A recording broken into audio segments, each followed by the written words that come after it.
Okay, welcome everyone. My name is Anne-Charlotte and with me is Harriet from Zero Emissions Sydney North. And our guest speaker today is Brent Clark from Strata consultancy Wattblock. I would also like to begin by acknowledging the Gayamagal people who are the traditional custodians of this land from which I Zoom today, and many of you will be on other lands. And I'd like to pay my respects to the elders past and present and emerging. Now, what are we going to look at today? If we can go to the next slide, we'll give you a very brief overview of Zero Emissions Sydney North so that you know who we are. And then we will talk about a nice little shortcut, how you can reduce your electricity emissions to zero. And that is regardless of whether you are able to install solar in your apartment block or not. And it's an opportunity for tenants as well as apartment owners. And after that, we'll hand over to Brent for the actual topic of today for rooftop solar. And there's a lot of movement, especially this year with new regulation and also new technology becoming more and more tried and tested.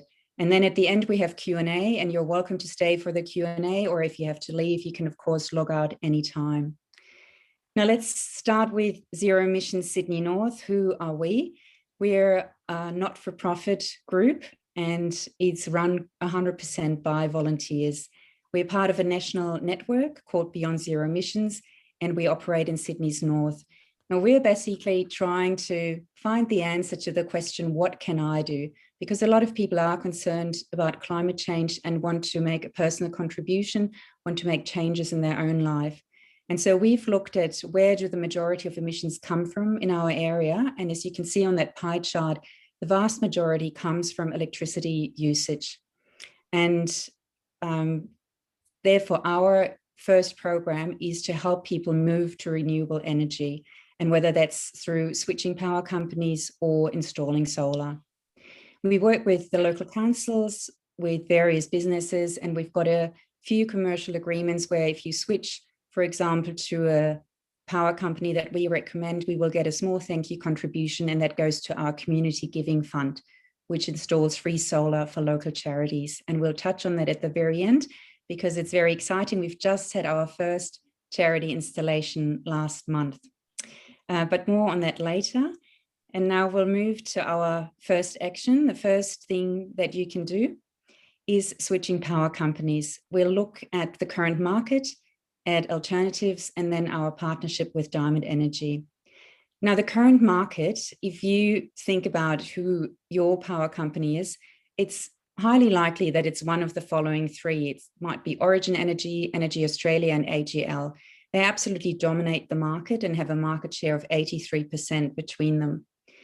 They generate most of their electricity with coal and gas, and they've been very slow to move to renewable energy.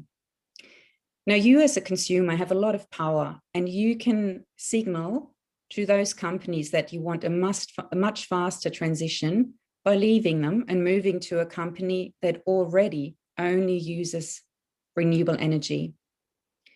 Now, where do you move to? Let's have a look at the next slide, which shows the Green Electricity Guide, which has been put together by Greenpeace over the last decade, looking at power companies and rating them according to their sustainability.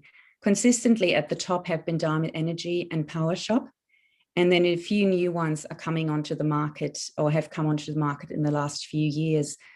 This Green Electricity Guide is from 2018. That's when it was last updated, but we've recently done more follow-up research, and Diamond Energy and PowerShop are still the two top rated companies.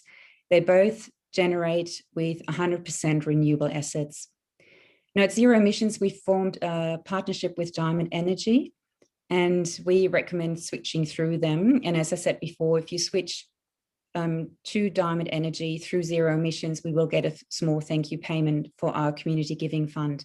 Now, why is Diamond Energy good? They've got a fantastic mix of renewable energy. They've got solar, wind, and biogas operating 24/7. And they are beyond carbon neutral. That means they generate more renewable electricity than their own customers consume. So they feed more into the grid than they would have to. How do you switch? That's very easy. You can just go to our website, and it's one click and takes you 5 minutes to fill out a form. Diamond Energy's rates are very competitive, and you can also ask them for a bill comparison. We will have all those links in our follow-up email. And some people may save money by switching, some people may pay a bit more, but it depends on, you know, how much you want to pay for peace of mind. But generally, it's not much more expensive or cheaper than the standard big three. So it's a very easy and exciting option to reduce your electricity footprint. And this is just to kickstart you, because now we're going to the really exciting bit, which is installing solar on your rooftop and becoming a mini power plant yourself. And that has an additional advantage, because it not only reduces your emissions, it will also save you quite a bit of money. And we're handing over to Brent now. Just to introduce Brent Clark, Brent again, he's the founder and CEO of Wattblock, and he's been working in the strata space for over 6 years and advising strata committees and working with 9 local councils, including our 2 councils, Mosman Council and North Sydney Council, and advising 2 state governments. So he's truly an expert, and we're very grateful that he can give the presentation tonight. Over to you, Brent. Thanks so much, Anne-Charlotte and Harriet, and also great to see Diamond Energy, leading the way with green power, which is accessible to everyone regardless of what your rooftop is. So we've got a presentation here that we'll be going through. We've got probably about 35 minutes of material. And then after that, we're happy to take any questions. We've already got a bunch of questions from the pre-registrations, which we'll also cover off. But let's get into Solar My Strata.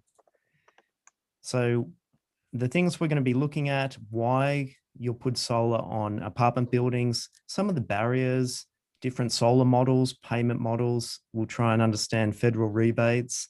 We'll touch on recent information we might have heard in the media about feed-in tariff, and we'll cover some case studies. And because we're in the state of New South Wales, we'll also talk about the recent Sustainability Infrastructure Amendment to the Strata Schemes Management Act, which was passed through the New South Wales Parliament in February 2021. And then we'll finish up with talking about some different strata committee archetypes and how we need to locate these people and get these people motivated in our own strata buildings to get projects moving forward. So first of all, this is a picture of what we hope over 360,000 residential strata apartment buildings in Australia will become.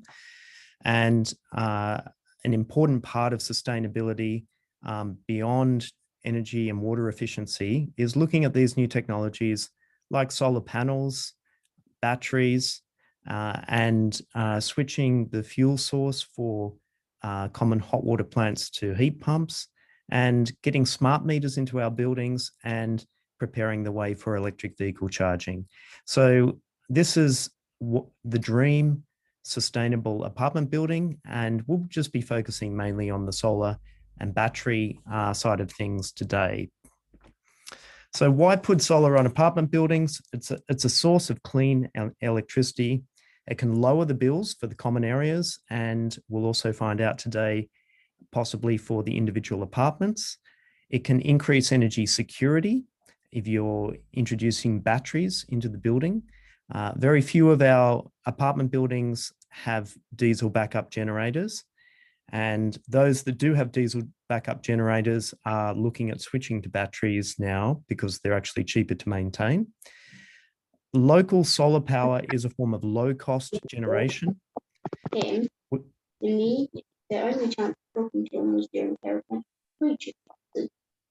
Okay, and reduces fossil fuel reliance for us.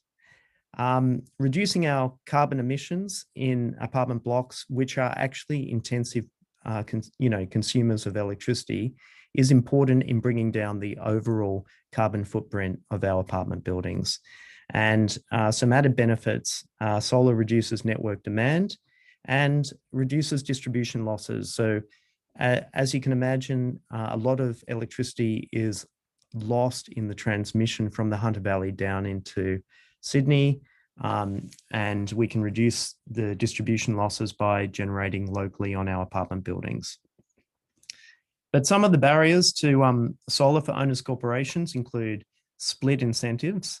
In particular, you've got owner occupiers, owner investors. You have, in terms of governance, you have a strata committee managing a group of owners, and you may have a strata manager who you've designated to have a role in assisting to manage the building. And some of our larger buildings will have a building or facilities manager as well. And you can imagine the communication between all those parties is quite a challenge. And there has been a bit of apathy, just not just related to renewable energy in apartment buildings, but just in terms of any project that basically moves the building forward and future-proofs the building for tomorrow. So the status quo always seems to be, well, if it's not broke, don't fix it. But now we've got some things that we have to look at, like solar, batteries, EV charging, and that's an opportunity to move forward in our strata buildings. There's been a lack of information, and it's wonderful that so many local councils and now some positive work coming from their net zero team in the New South Wales government as well. This is helping to close some of the information gap, and even things like federal government websites like Energy Made Easy, which make it easier for people to understand their electricity bills, also helps just in terms of bridging that gap where we don't understand electricity and we don't understand solar, batteries, and what's coming down the line. Access to finance has been a bit of a challenge because our strata buildings are unlimited liability companies. So they're only eligible for unsecured lending, which is quite a high interest rate. And then in some of our apartment buildings that have been built more recently, we've got embedded networks, and the ownership of the smart meters is not always with the owners in the building. So a few challenges for us to cross. But the opportunity is huge. We've got 2.2 million apartments in Australia, housing 15% of our households. And most importantly, 62% of the Australian apartments are in buildings under 4 stories high. And that means these are good buildings for installing solar on. In fact, 75% of our buildings are under 5 stories high, and even a 5-story high apartment is still a great candidate for solar. And a third of new dwellings that are being built are now apartment buildings. We've just got a picture on the screen here from DY. So in Maramba Road, there's a 12 kilowatt solar system on an apartment block down there. Now, solar savings are better than cash at bank. So a number of strata schemes have everyone has to have a capital works fund or a sinking fund.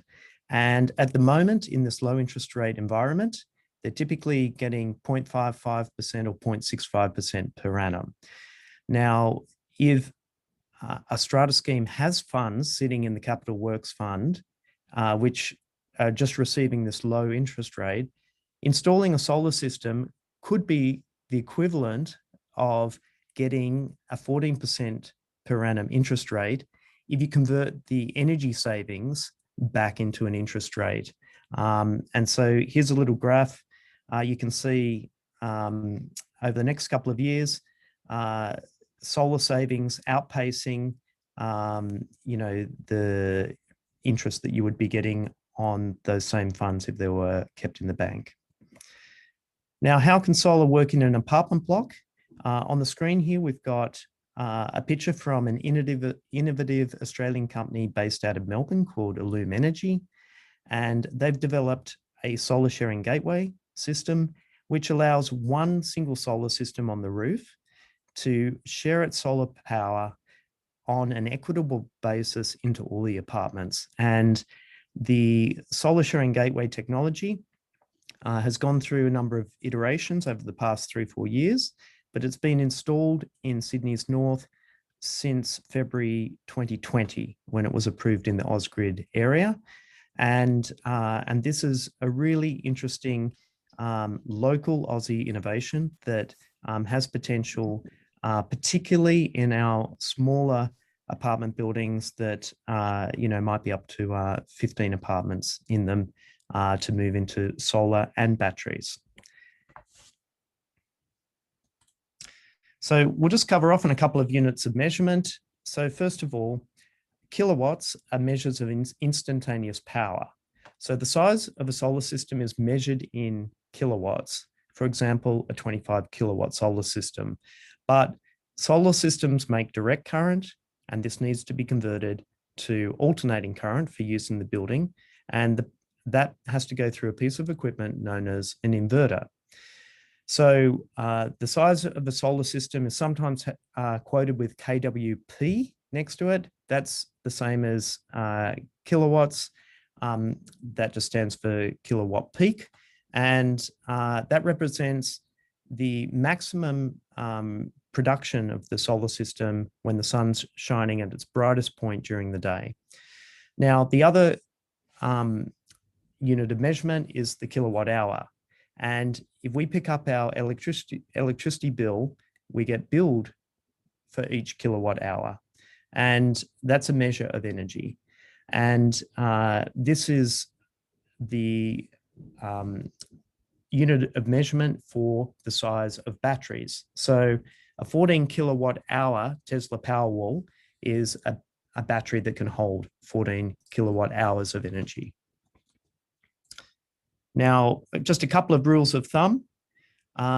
So in Sydney, the relationship between solar system size in kilowatts and the energy produced in a day in kilowatt hours is roughly 4 times. And to give you an idea as well, each solar panel is roughly 2 meters by 1 meter. And the production of each panel can actually vary. So it might be a 330 watt panel or a 400 watt panel. So the number of physical panels to make up 1 kilowatt of a solar system may be 330 watt panels. The highest performance panels coming onto the market are 500 and 600 watt, but these are panels which you pay a performance premium for, much like buying the fastest processor for your computer. So just to recap, AC-DC is a band, and solar does DC to AC. So what is feed-in? Excess solar power generated that can't be used inside your building can be fed back into the grid. Now, the most common misconception is that feed-in is a government rebate, and feed-in is not a government rebate. Feed-in is dictated by a private contract between you and your energy retailer, and you'll choose a plan from your energy retailer that will give you something between 6 and 21 cents per kilowatt hour for you feeding excess solar into the grid. Now, this has been brought up in the news recently, and some people are a little bit fearful that the feed-in is going to be taxed. And what we would say to people, that's not, even if that goes ahead, that's not a reason to not do solar. It's actually a reason to do solar and batteries. And instead of feeding excess solar into the grid, feed that excess solar into a battery and use it later at night. So now we're going to have a look at 4 different solar models on residential strata buildings. On the screen, we've got a picture of a 5 kilowatt solar system on the Muse at Chatswood. So that's an example of a common area solar system. So that's our first model, is a solar system that's for common property only. And basically the solar system on the roof will connect only to the common area or house lights meter. That meter will have to be upgraded to be a smart meter that can measure excess solar that feeds into the grid. So basically it needs to be a bidirectional electricity meter. The old analog meters with the spinning discs in them are not able to measure the feed in back into the grid. The second model for putting solar systems onto an apartment building is to have a separate solar system for each individual unit. And this typically only works in smaller townhouse environments or some 3-story walk-ups. It's probably not good for apartment buildings that have, 30, 40 or 100 units in them.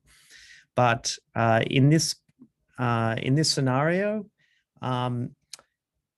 one of the challenges is the size of a solar system for one individual apartment or townhouse is usually not big enough to get a solar installer excited enough to come out to the building. So you probably need to get at least 3 individual apartments or units in a complex to agree that they want to get individual solar systems, then go through a process with your owners corporation of getting special use bylaws put in place that allow each of those individual units to install a solar system on common property.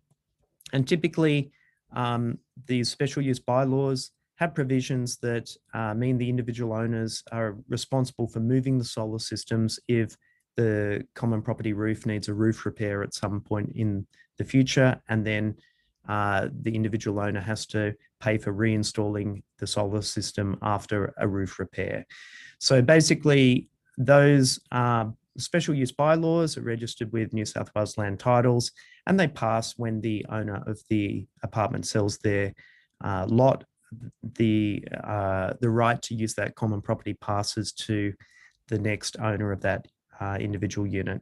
Some challenges with this model is not all roof space is equal from a solar perspective on a common property roof, particularly if you've got different orientations of roof. The production might be higher or lower, particularly if you've got any shading from a nearby tree or another apartment block. Not all roof space on the top of a strata apartment building is born equal.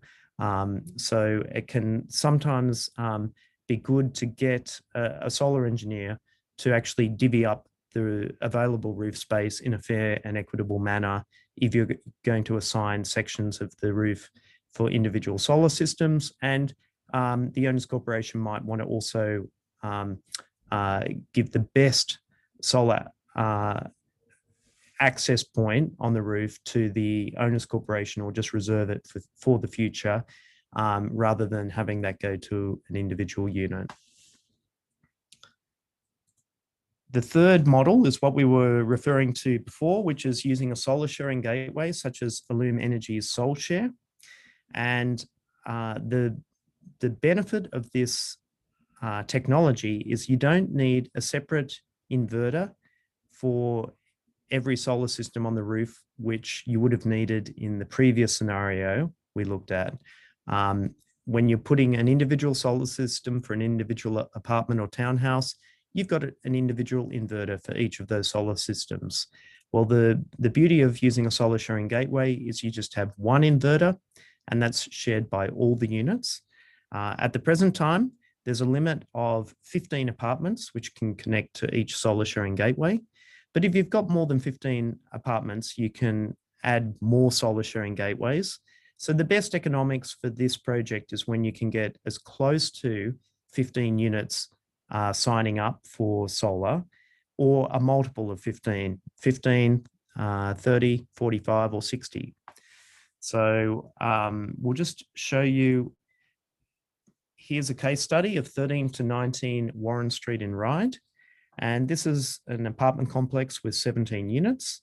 You can see there are 2 SolShare 35 gateways there in the photo on the left. And that's because 15 apartments is the maximum that you can connect to one SolShare. So in this case, 17 apartments, they needed 2 SolShares to enable everyone to participate. But the beauty of this system is that it doesn't have to be an owners corporation project. It can be an owners corporation project for everyone in the building, or if there's some resistance, then it can be just a subset of owners that pay on a pro rata basis to be included in a shared solar system that has those rights to use common property, roof space, and again, the shared solar system can be maintained by a group of apartments within the complex, or over time, you may actually have different groups in a large complex with 100 units. You might have one solar sharing group of 15 installing in 2021 and another group installing in 2023. So don't think there's only going to be one solar system on apartment building rooftops. Over time, we'll end up getting a number of solar systems on the rooftops of our different strata buildings. And then the fourth model for solar is via embedded network. And a number of new developments are built with embedded networks these days. It's not recommended to try and retrofit an embedded network to a strata scheme that has under 100 units in New South Wales. There's a lot of regulation involved. But for buildings that do have an embedded network, a solar system can be connected to that gate meter of the embedded network.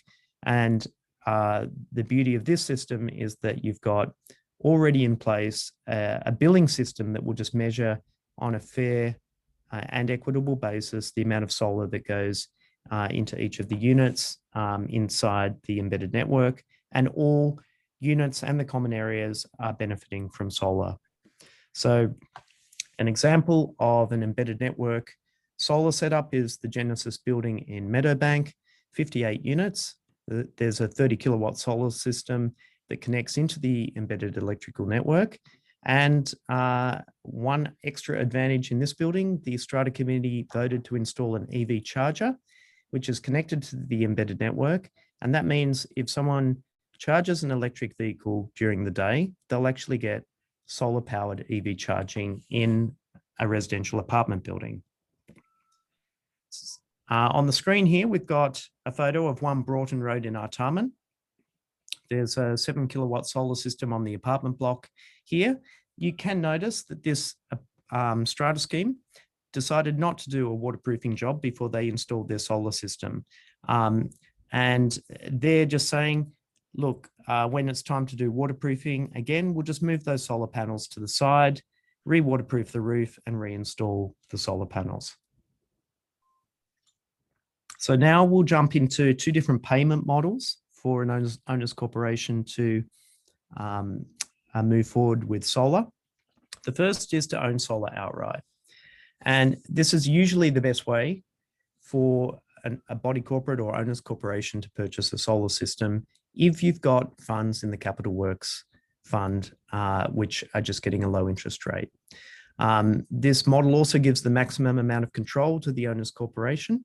So in this model, you can see we've got 3 parties depicted here, the energy retailer, the strata, and the solar installer.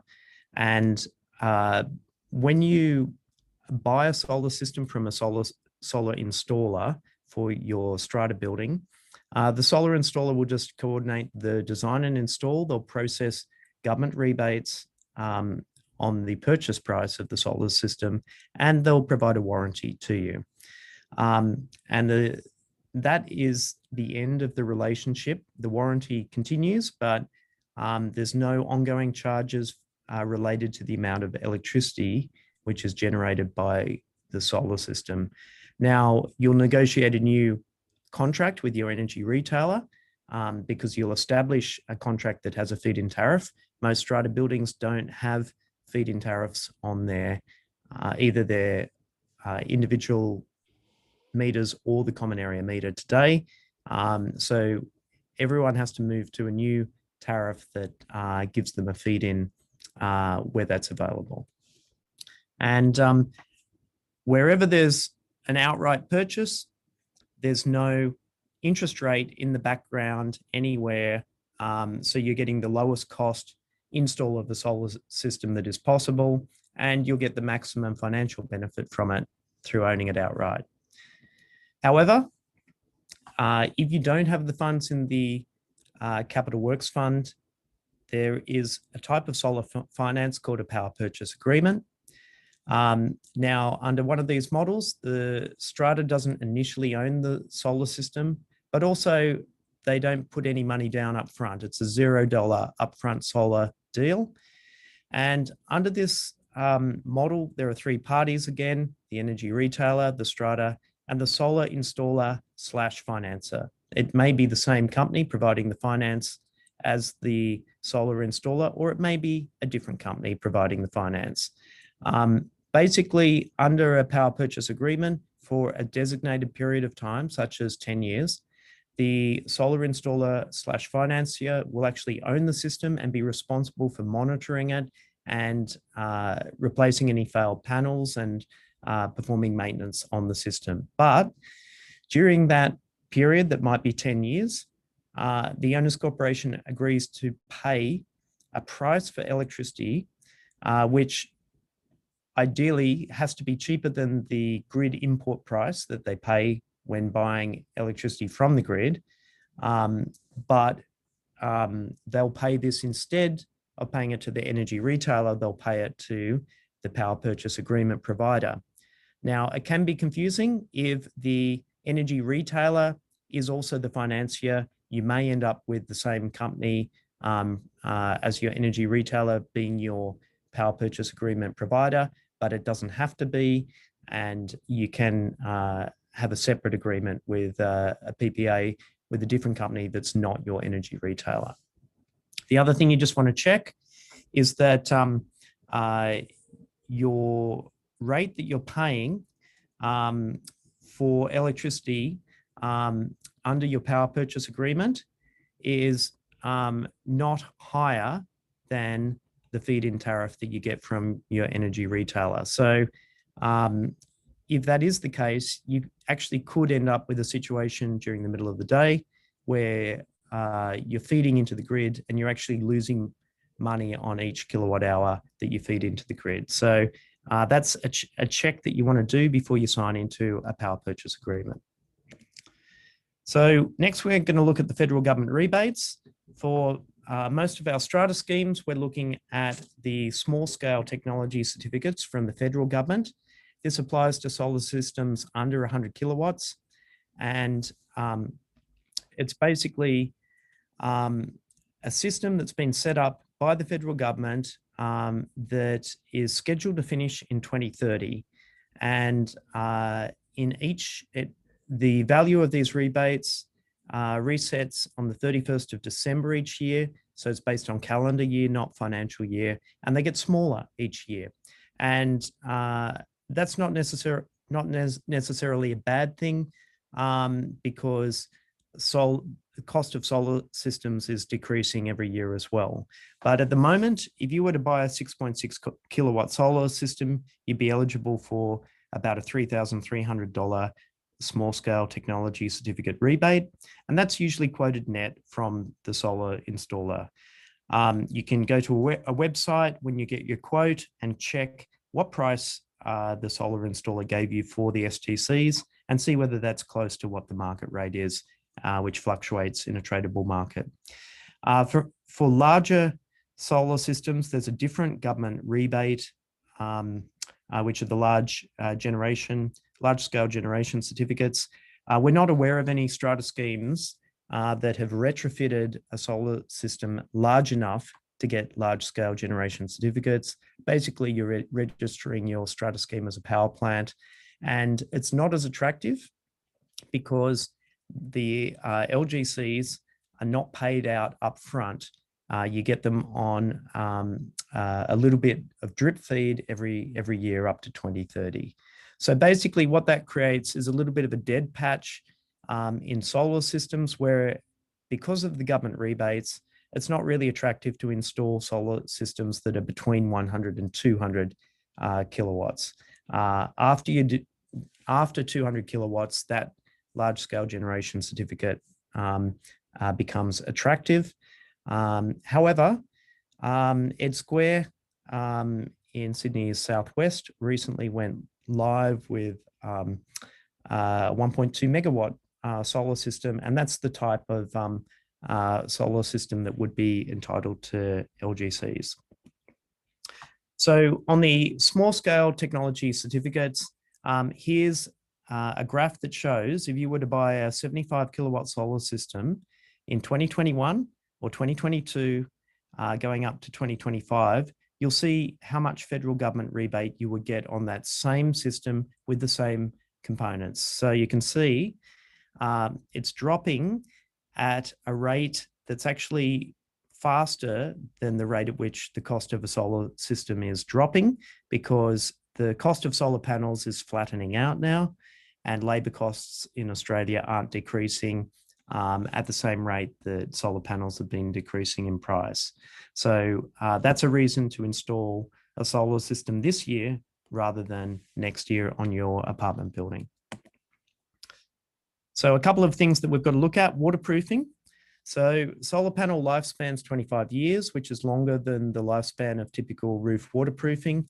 And the challenge on our strata buildings is waterproofing is much more expensive than solar. So here's an example of a strata rooftop. And this is a $100,000 triple layer waterproofing job. That's a precursor project to a solar system install that would be about a $20,000 solar system. So waterproofing can be 5 times the cost of the actual solar system. Another question we get asked often, and it's in the pre-questions that came through for this webinar: can you install solar on a concrete roof? Yes, it's possible to ballast mount with concrete blocks a solar system onto an apartment building roof.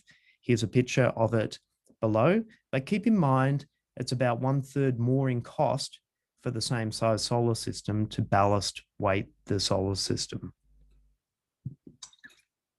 So there's another alternative that we'll see later, which is starting to become price competitive for flat concrete roofs, and that is to install a solar skin.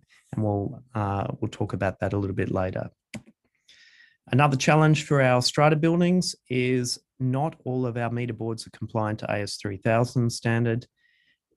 So meter boards such as this still have ceramic fuses on them. They need to be upgraded to RCDs. And there are also fire hazards with older meter boards such as these, and electrocution hazards because a child could open this and electrocute themselves. So a great precursor project to any of these new energy projects is to get your meter board upgraded. Make sure that when you upgrade it, you've got enough space for all the smart meters from all the energy retailers. Now there are some smart meters coming from some energy retailers that are the same size as the analog meters, which have the spinning discs, but a number of the smart meters that are being given for free by energy retailers are still about 1/3 larger in size. So if you're redoing your meter board, try and make sure that you've got enough space that all the apartment meters can be upgraded to a smart meter. Then it's the responsibility of the owner's corporation to do the meter board upgrade. Then it's the responsibility of the individual tenant or owner occupier to contact their energy retailer and get a smart meter installed. Getting to the panels to the roof can be a challenge as well. So some of our older strata buildings actually have a lift overrun, and you can just walk up the fire stairs and out onto the roof. But some of the more modern buildings, you'll need to get a crane or a scissor lift to get the panels up onto the roof. If there's any shading from nearby trees or other apartment buildings, then you might want to look at a microinverter or DC optimizer as the inverter technology. It's a little bit more expensive, but the benefit of that technology is if there's shading on just one solar panel, it doesn't decrease the performance of all the solar panels in the array, where with the string inverters, shading on one panel will cut the performance of all the panels in the array. Something that's come up recently is the reflectivity of solar panels if they're seen by other apartment buildings, either in your strata scheme or a nearby strata scheme. Now, this graph actually shows you that solar panels reflect less light than water, trees, or grass. So an effective performing solar panel is not reflecting light, it's absorbing it. And the panels these days come with anti-reflection coating on the surface of each solar panel. So there's not a problem with reflectivity of the solar panels like there might have been 10 or 15 years ago.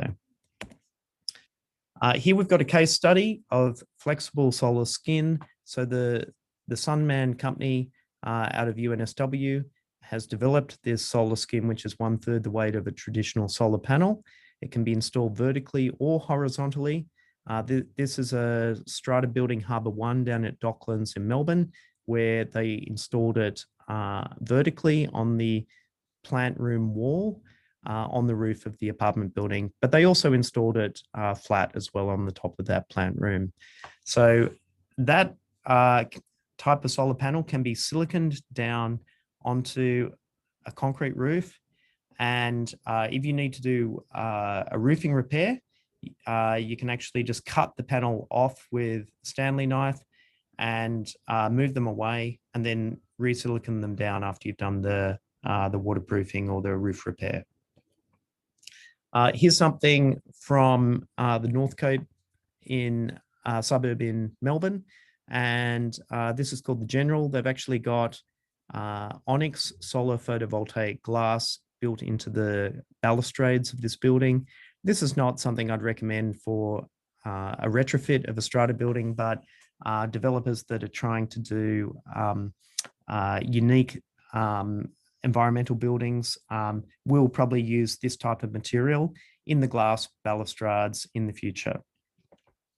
And if we jump over to Whitegum Valley in Perth, here's an example of a solar and battery strata building that was constructed with the blockchain energy trading system from Power Ledger.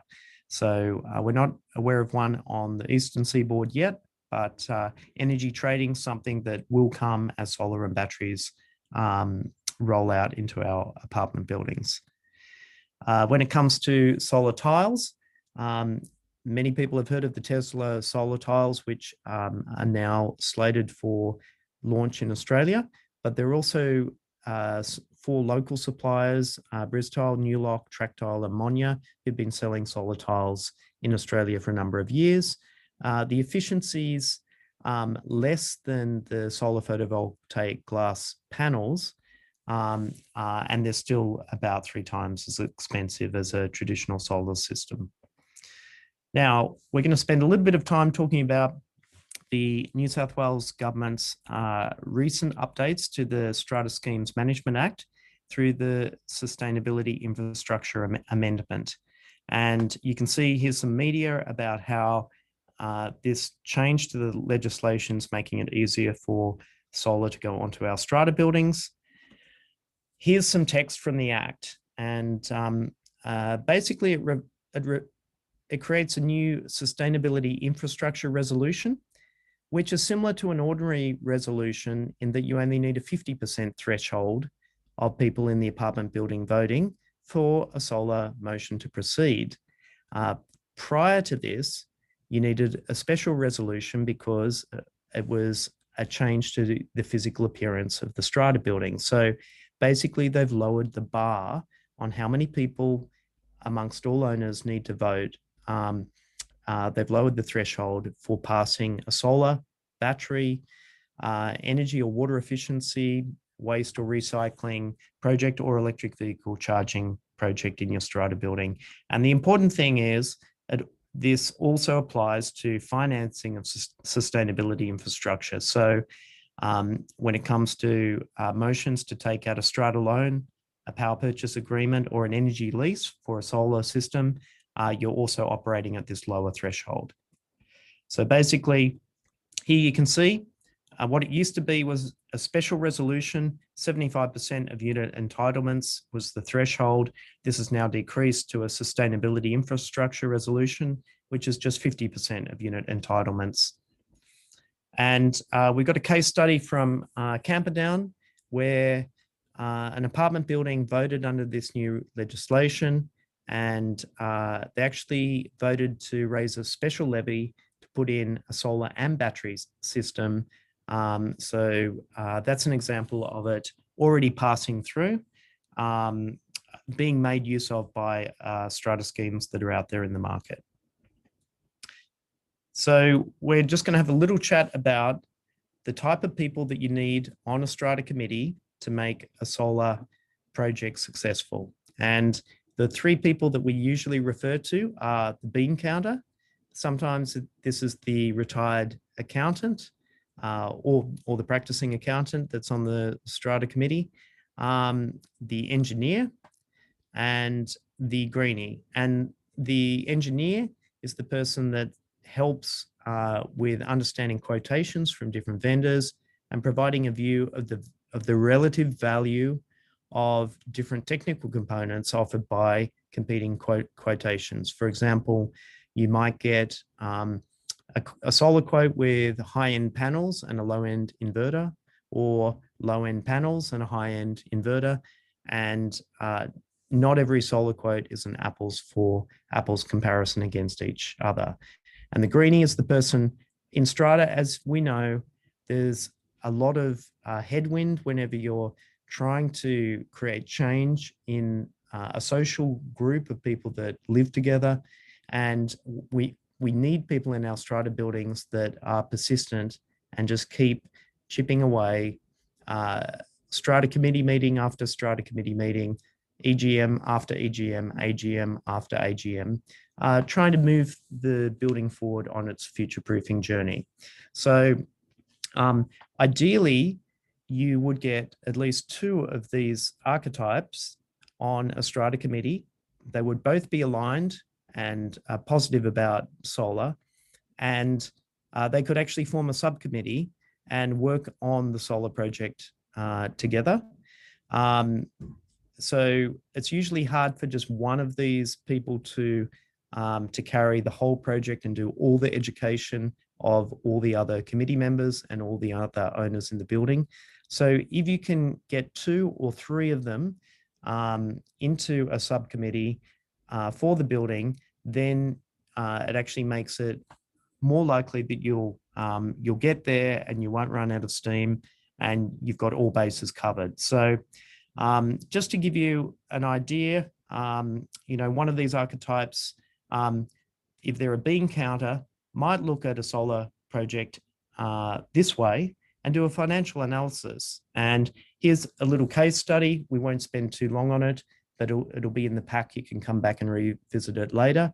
But just say you were already collecting special levies for a lift upgrade that was destined to happen in 2023. Well, it would be possible to actually divert those special levies that are being collected into a bank account and just getting 0.55% per annum interest into a solar project. And if you were to maybe do a solar project, right now, you could be saving the building $1,000 off its common area energy bill every month between now and 2023 when that lift upgrade project is going to work. So a bean counter can do that scenario that we see here, where instead of just collecting cash into the Capital Works Fund, you might actually deploy the cash into a solar system that actually returns you $27,000 of energy savings by the time you want to do your lift upgrade. And then they might go and have a look that, well, a common area solar system might actually give us a half-star improvement in our neighbours for apartments buildings rating, which would then increase the value of each of, say, 100 apartments by $30,000 in terms of their property valuation. So the bean counter might be able to create a scenario where each individual owner spends $620 towards a solar system and gets a property valuation uplift of $30K on the value of their apartment. And the building doesn't have any delay to a scheduled lift upgrade that's going to happen in a couple of years' time. So that's just an example of what a bean counter can that might be on the committee can help you with. So a couple of resources. We've got a solar training for Strata online training course on the website.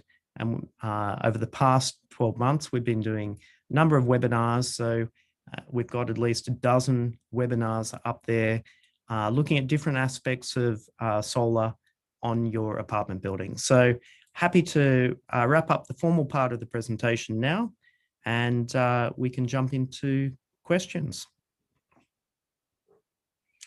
Thank you very much, Brent. Before we do questions, Harriet, we might just quickly finish with the zero emissions slides.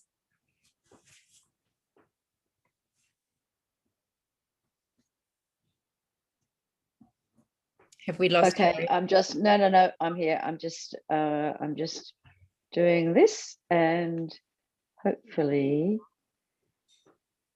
we'll get this up. Yeah, here we go. This is just two quick links which will be in the slide pack for our area. If your apartment block happens to be in the Mosman Council or North Sydney Council area, both councils are running programs where they offer a free solar feasibility study through Wattblock, and also support from Wattblock for your Strata committee meeting. And this is a great opportunity. So I would really encourage you to apply for it. The North Sydney Council has a deadline 30th of June. Mosman Council doesn't appear to have a deadline for now, but please check this out. And before we hand back to Brent, just quickly, if you want to stay in touch with Zero Emissions Sydney North, you can follow us on social media. You can check out our website and contact us at solar@zerosydneynorth.org. You'll also be receiving our next edition of our newsletter, which Harriet puts together, and hopefully you'll enjoy that. If not, you can unsubscribe, but of course, hopefully you won't. And last but not least, we quickly wanted to show you our community giving fund. Again, if you switch through Diamond Energy, through our website to Diamond Energy, or install solar with Solar Pro, even though this is more targeted at homes, at houses, you will contribute to the Community Giving Fund. And our first one was installed just this April at the Pioneer Clubhouse, a mental health organization in Balgola, and we're having the official opening in June. But now we're going back. Oh, I just see one question coming in, the Northern Beaches Council. So thank you for that. We've been in touch with the Northern Beaches Council, and they are working on an apartment program as well. So there should be some news coming from them in the next couple of months. And we will send, if we get any updates on the Northern Beaches Council, we will send it to everyone who's registered for today's webinar as well. And the Mosman Council program, someone was asking if we could have that slide again, but I will post that link will be in our follow-up email, which you'll receive tomorrow. Or Harriet has magically found it. Here it is, but it will be in the email, so you don't have to take a photo of it now. Now, we had one interesting question, and that's probably, Brent, if you can do some quick, I'm going to put you on the spot now, some quick calculations regarding cost. Someone is asking if they have a 10-unit apartment block. Yep. And it's it says 2 buildings with peaked roofs with tiles. How do you, just to get a rough idea, what would it cost? Or maybe we can start with, if you have an average apartment, maybe a 2-bedroom, what size of what kilowatt size would you usually calculate? Yeah, so usually it's between 1.5 and 2.5 kilowatts per apartment, depending on whether you've got electric, hot water, heating, or air conditioning on. So let's assume they don't have aircon. 10 units, 1.5, 15 kilowatt solar system, $15,000. 12,000 for a solar sharing gateway, $27,000 divided by 10, 2,700 per apartment. Okay, that was impressive. Kazam. So Jan, hopefully that answers your question just with a rough idea. Obviously, you would then try to get quotes, and usually 2 or 3 quotes, and start comparing them. Does anybody else have questions? You can either unmute yourself and ask the question, or you can put it in the chat. We had one comment earlier from Margaret about consumers becoming prosumers. And so that means basically feeding back into the grid or selling to your neighbors. And there are some developments in that space, but is that already applicable to apartment blocks or not yet, Brent? Yeah, so there's a bunch of virtual power plant programs, and yeah, we just posted a YouTube last week on that because there's about 15 different virtual power plant programs in Australia. However, a number of them you've got to actually lock in with an energy retailer, but in Sydney, one example is Shine Hub, have a virtual power plant program where if you've got a battery, you can sell back to the grid, and that's independent of your energy retailer. You just have to have a battery that's compatible with Shine Hub. But more of these will come onto the market, as we move forward. And Reposit did a trial with Ausgrid's Power to You program, which was available not in Sydney North, but in some other parts of Sydney, like the inner west. Okay, thank you. Then we've got another specific question from Rob. We're a 9-unit apartment. One of our decisions is whether we install batteries as well as solar. Do we need a battery per unit, or does the solar sharing enable us to have fewer batteries? Yes, so you can do solar sharing with a single battery shared across 9 units, the same way you can have with the Illume Energy Sol Share. So the benefit of that is you can actually get a smaller battery if it's shared, because you've got occupancy ratios in apartment buildings. Like, for example, out of 9 apartments, usually one person's on holiday at any point in time. So you'd only need 8/9 the size of the battery if you're sharing it. Yeah, so usually it's for a 9-unit apartment, would they have just 2 batteries maybe, or the most economic size battery to take at the moment is 13.3 kilowatt hours. And basically we just did about 30 solar and battery analysis in the inner west area, and most of the time it doesn't make sense to go to the second 13.3 kilowatt hour battery, but that's the most economic size unit. And if you try and build up from a large number of 2.4 kilowatt hour batteries, it's much more expensive than if you buy a 13.3 kilowatt hour battery. okay, so one 13.3, Brent, would be enough for the whole building. Is that what you're saying? It's one 13 point. First of all, you can't say without knowing what it's being used for in the building, because Sure. every building's different. But in the thing that dictates whether you go to the second battery is remember the economics. A solar system that takes that's going to be paired with the battery is actually a bigger solar system than if you were putting a solar system in without a battery. So what you're looking at, and then it comes down to peak electricity. Sometimes in apartment buildings can be like 40 cents a kilowatt hour. And it comes down to at what stage do you stop building a bigger solar system to fill up batteries that can discharge during peak times, because you're not getting a good return on investment discharging batteries at off-peak time. So that's the reason most people don't get, most apartment buildings are not getting to the point of putting a second battery. But it depends what the business case for a battery is. Not just economics.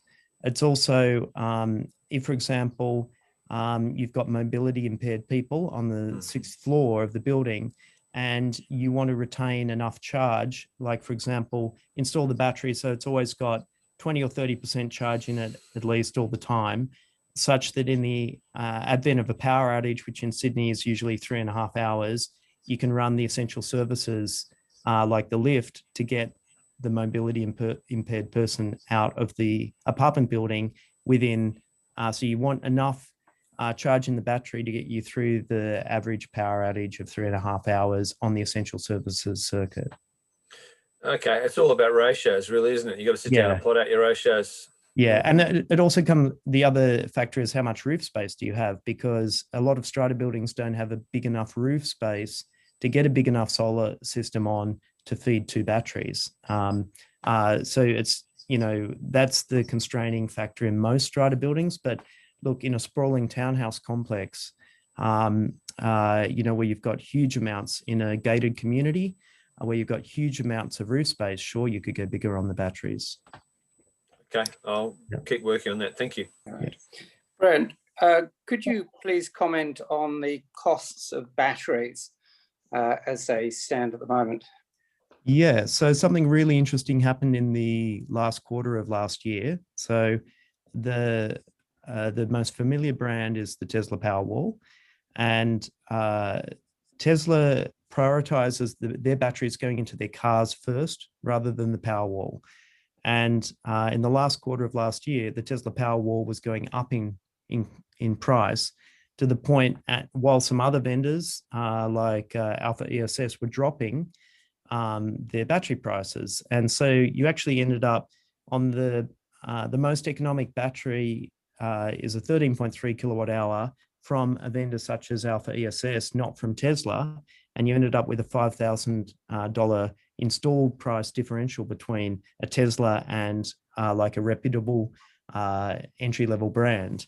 And so some people still want to have the Tesla Powerwall if it's going to be on show, because it's a badge of honor. But those that are more interested in the economics of the project will go to some of those you know, reputable brands. That there are more than 20 battery brands you can buy in Australia at the moment. So, Brent, would it be right that that the Tesla sits around $15,000 or more? Yep, and the Alpha would be around 10,000. 10,000, yeah. They're both 13.3 kilowatt hour. Yeah, that's it. And that's so that's what happened, is that the market started breaking into a premium level. But then also Sonen's manufacturing batteries in South Australia. They're owned by Shell now. And the other thing that they're doing, they're a premium battery brand, but they're all pushing towards a 20-year lifespan. They don't warrant it for 20 years, but the recharge and discharge of the Sonens is the number of cycles that battery can do is pushing out to 20 years. So that's the other thing. Rather than you might actually want to buy a premium brand if you can get a lifespan of 20 years, because the payback's better than you know, the baseline in the market is the battery lasts for 10 years, just pays itself off, and then you've got to replace it.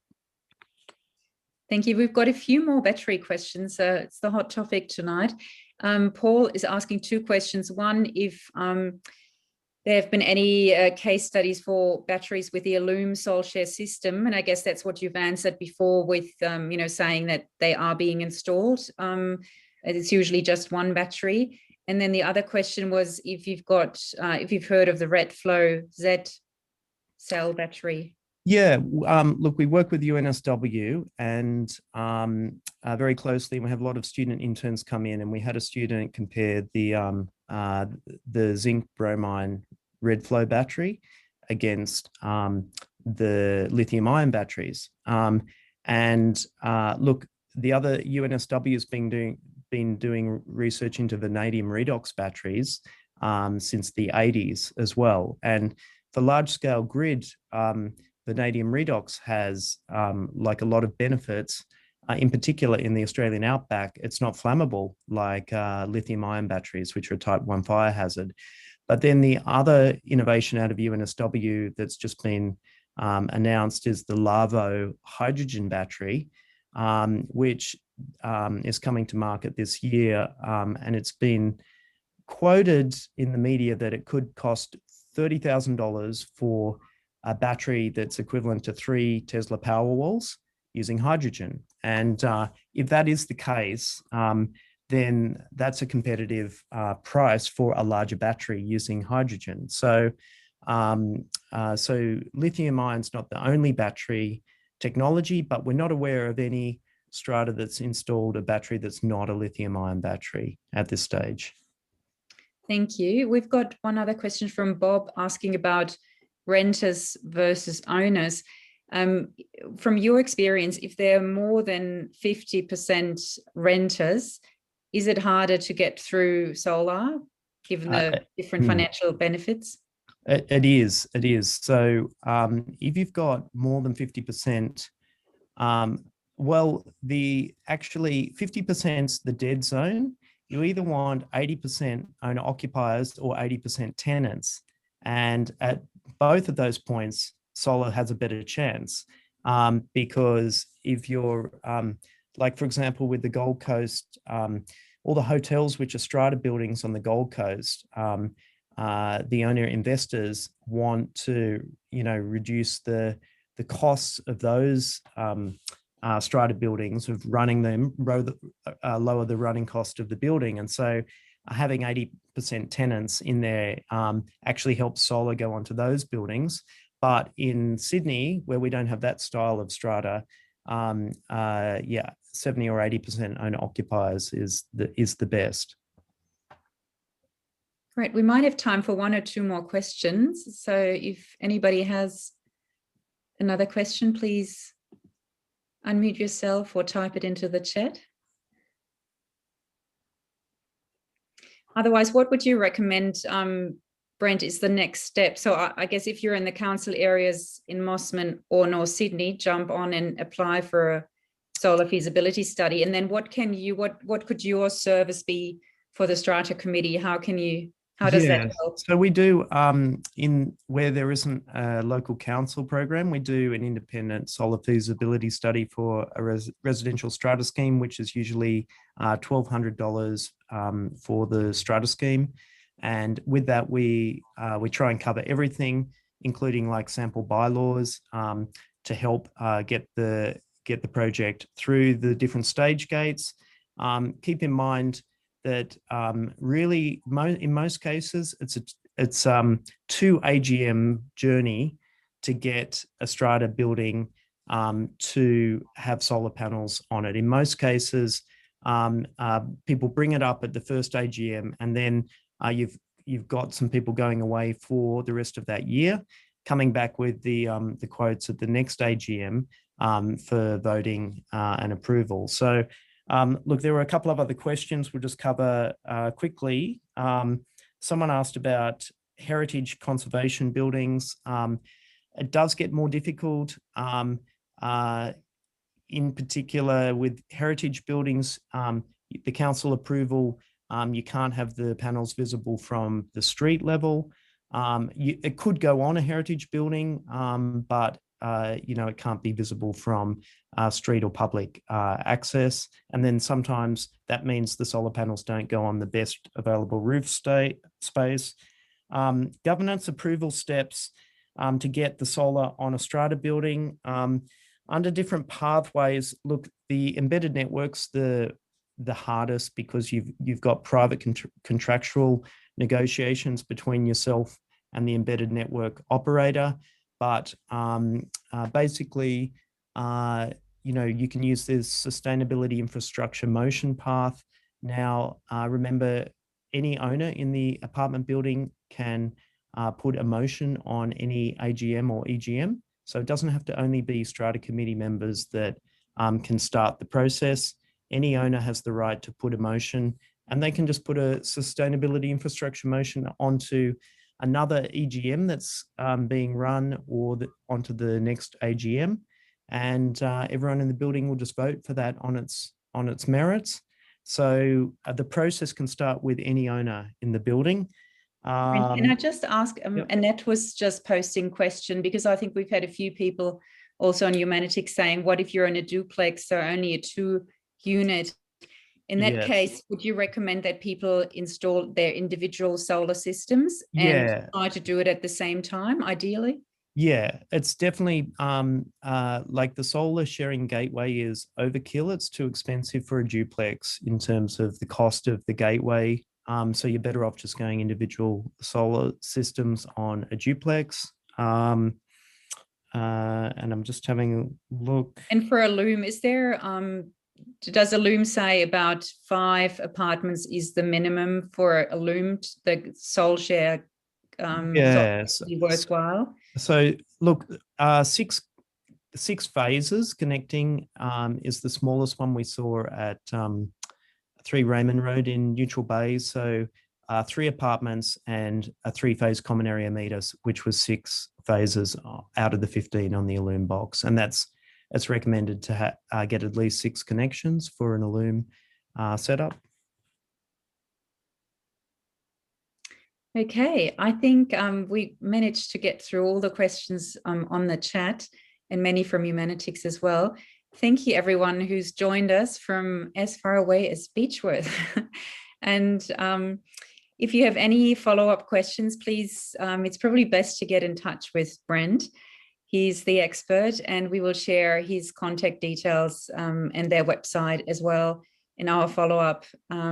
And otherwise, you can also check out our website at Zero Emissions and look at our other initiatives around electric transport and schools. And thank you very much for joining us. Now, have a relaxing evening, the rest of the night, and we'll see you another time. Thank you very much. Bye.